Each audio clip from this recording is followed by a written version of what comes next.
Some of my favorite movies are set in space, but over the years I've noticed something strange. This is damn peculiar.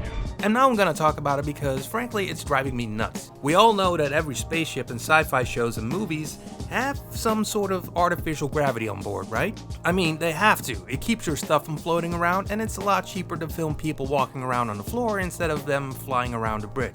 So why is it that when two or more spaceships meet each other in the middle of nowhere, they are always turned up the same way? Like they all agree that this way's up and that way's down.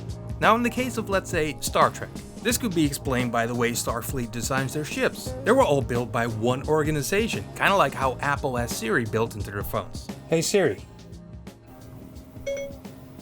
which way is up? Here's what I found. Take a look. Siri, you ignorant slut. But that doesn't explain why every time they meet an alien ship, the alien artificial gravity is in the same position as the Starfleet ships. Why? Space is three-dimensional. Wouldn't it make a lot more sense to see a ship flying upside down once in a while? I mean, what is up, what is down? It's space, especially when one of the ships is hostile. Why would you attack from the front when you can fire photon torpedoes from the bottom like a shark?